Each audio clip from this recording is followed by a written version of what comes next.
Hello दोस्तों, खुद वो बदलाव बनिए जो आप इस दुनिया में देखना चाहते हैं। वेलकम टू लेट्स रिक्रिएट, जहां हम आपके छोटे से छोटे कॉन्सेप्ट को क्रिएट करेंगे एक अलग अंदाज में। टुडेज अवर रिक्रिएशन इज, जैसा कि आपको पता है, हमारी मैं हिमाचल हूँ सीरीज में हमने क्या कवर कर दिया। उसकी एक नदी, कौन सी नदी? सतलुज।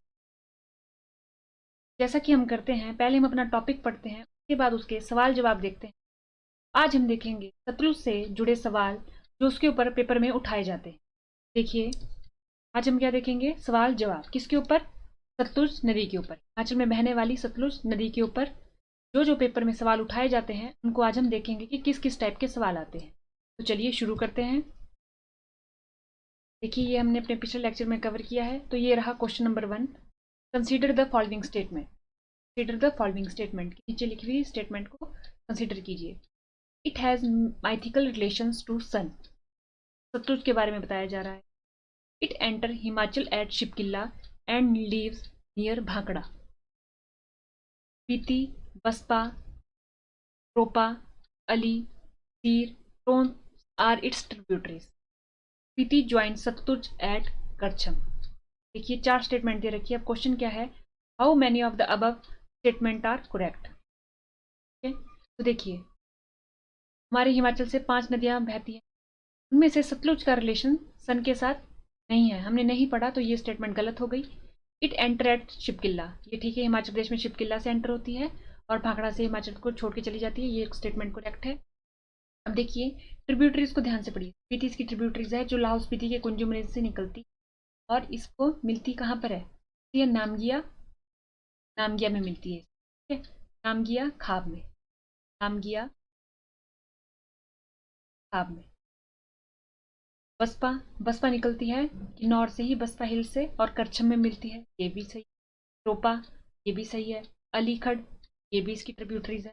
तीरखड़, ये भी इसकी ट्रिब्यूटरी। लेकिन टॉन्स, टॉन्स के बारे में अभी तक हमने नहीं पढ़ा। सतलुज, सतलुज और टॉन्स का कोई रिलेशन, तो ये स्टेटमेंट इस वजह से गलत हो जाती है क्योंकि इधर टॉन्स दे दिया। स्पीति ज्वाइंट सतलुज एट करछम, क्या बोला है कि स्पीति ज्वाइंट सतलुज एट करछम। तो अभी हमने देखा कि जो स्पीति है वो कहाँ ज्वाइन करती है सतलुज? नामगिया खाब में। और जो बसपा है वो कहाँ ज्वाइन करती है? वो करती है ज्वाइन करछम में। तो करेक्ट कितनी स्टेटमेंट है? देखिए, ये गलत हो गई, ये गलत हो गई, ये गलत हो गई, तो सही तो सिर्फ बी है, यानी कि ओनली। ठीक है, देखिए यही था इसमें कि इसका रिलेशन सन के साथ बता दिया गया था, इसमें टॉस दे दिया गया था और इसमें करछम दे दिया गया था, यहाँ जबकि यहाँ पर होना क्या था? नामगिया, और इधर ये टॉस नहीं होना था, और ये वाली स्टेटमेंट ही यमुना के। ठीक है, चलिए दूसरे क्वेश्चन पे चलते हैं। Which of the following statement is true about Sutlej. नीचे दी गई जितनी भी स्टेटमेंट है उनमें से कौन सी बात सतलुज के केस में सही है? It rises from Rakshas lake and known as Langchen Khabab in Ladakh. Statement number 1। It enter at it enter at Shipkila in Lahaul Spiti. It flows through Kinnaur, Shimla, Kullu, Solan, Mandi, Hamirpur and Bilaspur. Namgia, Kalpa, Rampur, Bilaspur are settlement on its bank. ये 4 स्टेटमेंट है, हमें बताना है कि इसमें से इसके बारे में सही स्टेटमेंट कौन सी है। चलिए देखते हैं। देखिए, ये क्या बोल रहे हैं? It rises from Rakshas lake, ये सही है कि राक्षस लेक यानी कि मानसरोवर के पश्चिम दिशा में एक लेक है, राक्षस लेक, वहां से उद्गम होता है किसका? सतलुज का। और उसको, उसका उस वक्त क्या नाम होता है? लॉन्ग चेन अबाग। लेकिन ये उद्गम होता कहाँ से है? राक्षस लेक पाई कहाँ जाती है? तिब्बत में, ना कि लद्दाख में। ये स्टेटमेंट तो इसके बारे में गलत हो गई। इट एंटर एट शिपकिला इन लाहौल स्पीति। देखिए, शिपकिला जगह है कहाँ पर? किन्नौर और तिब्बत के बॉर्डर पे, तो लाहौल स्पीति में नहीं होगा, ये भी गलत हो गया। इट फ्लोज थ्रू किन्नौर, ये सही है कि किन्नौर में, सबसे पहले किन्नौर, फिर शिमला, फिर कुल्लू के साथ बॉर्डर बनाती है, फिर मंडी के साथ बॉर्डर बनाती है, फिर सोलन से एक सहायक नदी आती है अलीखड़, जो इसमें मिलती है बिलासपुर में जाके, लेकिन हमीरपुर से इसकी ट्रिब्यूटरीज आती है। सोलन के साथ ये थोड़े बॉर्डर पे चलती है, लेकिन हमीरपुर से सिर्फ इसकी ट्रिब्यूटरीज आती है, ना कि हमीरपुर में खुद जाती है। ठीक है, तो ये हमीरपुर गलत हो गया। बिलासपुर में तो ये जाती ही जाती है, ये हमीरपुर की वजह से ये स्टेटमेंट गलत हो गई। Namgia, Kalpa, Rampur, Bilaspur are settlement on its bank, ये सही है, क्योंकि आपको पता होगा नामगिया में इसमें कौन सी स्पीति रिवर आके मर्ज होती है सतलुज में? कल्पा इसके किनारे बसा हुआ है। रामपुर में नोगली खड्ड आके मिलती है, तो रामपुर भी इसके किनारे बसा हुआ गांव है, और बिलासपुर भी इसके। तो कौन सी स्टेटमेंट ट्रू है? Statement D. स्टेटमेंट डी इसके बारे में सही है, ये वाली ऑप्शन सही है। अब आता है तीसरा, consider the following statement. It is the longest river of Himachal Pradesh. ये कह रहे हैं कि लॉन्गेस्ट रिवर है किसकी? Himachal Pradesh. It cover 320 kilometre in Himachal Pradesh.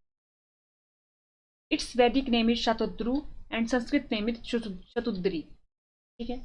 We call this river by the name Hesidrus. उन्होंने बोल रखा है कि कितनी statement, how many of the above statement are correct. Correct के बारे में पूछ रखा है कि ऊपर लिखी गई जितनी भी स्टेटमेंट है उनमें से सही स्टेटमेंट कौन सी है। चलिए देखते हैं। ये सही बात है कि ये लॉन्गेस्ट रिवर है हिमाचल प्रदेश की। देखिए हिमाचल प्रदेश में एक लार्जेस्ट रिवर है हमारी और एक लॉन्गेस्ट। लॉन्गेस्ट में आप किसका नाम याद रखेंगे? सतलुज। और लार्जेस्ट में चिनाब का।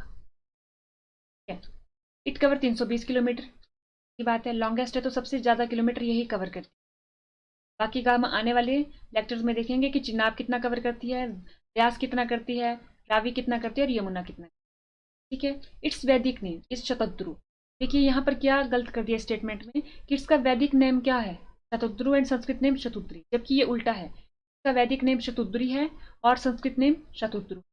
ये उल्टी स्टेटमेंट होगी। संस्कृत नेम के लिए ये आना था और वैदिक नेम के लिए हमारा ये आना था, इस वजह से ये स्टेटमेंट हमारी गलत हो गई। We called this river by the name Hesidrus. ये स्टेटमेंट सही है। करेक्ट पूछा है तो कितनी करेक्ट हुई? ए हमारा करेक्ट है, बी हमारा करेक्ट है, सी हमारा वैदिक नेम शतुद्री होना था और संस्कृत नेम शतुद्रु होना था, इस वजह से ये स्टेटमेंट गलत हो गई। डी हमारा सही है। तो ओनली 3 स्टेटमेंट आर करेक्ट। चलिए देखते हैं question number 4। Consider the following statement. Ali stream rise in Arki. देखिए हमने जब देखा था कि शिमला के बाद ये कहाँ जाती है? कुल्लू के साथ बॉर्डर बना के, मंडी के साथ बॉर्डर बना के, मंडी और सोलन आपस में बॉर्डर बना के सतलुज के साथ, उसके बाद बिलासपुर में एंटर होती है। तो बिलासपुर में इसमें 3 खड्डे मिलती है, अली, गंबर और तीर खड्ड। तो अली खड्ड कहाँ से निकलती थी हमारी? अली खड्ड निकलती थी हमारी सोलन डिस्ट्रिक्ट के अर्की तहसील से। ये सही हो गया हमारा। यहाँ तक तो सही हो गया कि ये अली स्ट्रीम जो राइज होती है वो अर्की से होती है, तक इसमें सही है। अब आगे बढ़ते हैं। Enter Bilaspur at village Barighat and joint Sutlej at Kotihar. अब ये देखना है आपको कि ये विलेज बिलासपुर में जब एंटर होती है वो विलेज बैरीघाट था या कोटीहरार था। Kamber Khad rise between Tara Devi hill in Shimla and Bilaspur at village Neri and joint river Sutlej at village Dagran. Tir Khad rise in Mandi enter Bilaspur at village Hatwar and joint Sutlej at. पूछा क्या question? How many of the above statement are correct. ऊपर लिखी गई स्टेटमेंट में से कितनी स्टेटमेंट सही है? अब देखते हैं। देखिए Ali stream rise in Arki, ये तो सही है कि ये अर्की से राइज होती है, लेकिन बिलासपुर में ये एंटर करती है कोटीहरार से। बिलासपुर में जब ये एंटर करेगी सोलन से बिलासपुर में, तो कोटीहरार से एंटर करेगी, और सतलुज में जब मिलेगी तो वो बेरीघाट विलेज होगा। यहाँ पर इन्होंने क्या कर दिया? इसका उल्टा दे दिया। ये इधर आना था, ये इधर आना था। ठीक है। बाकी 2 स्टेटमेंट हमारी सही है। तो how many statement are correct? Only 2। हमारी जो स्टेटमेंट ए है वो रॉन्ग हो गई। इस वजह से हुई क्योंकि बिलासपुर में जब वो एंटर करती है तो कोटीहरार से करती है, और जो सतलुज को में मिलती है अली खड्ड तो वो मिलती है बेरीघाट में। ठीक है। तो आज हमने क्या पढ़ा? आज हमने देखा कि पेपर में सतलुज के ऊपर कौन कौन से सवाल उठाए जाते हैं, किस टाइप के सवाल उठाए जाते हैं। देखिए इस तरीके से हमने एक और बार सतलुज का रिवीजन कर लिया है। आज के लेक्चर में इतना ही। थैंक यू एंड देखते रहिए लेट्स रिक्रिएट।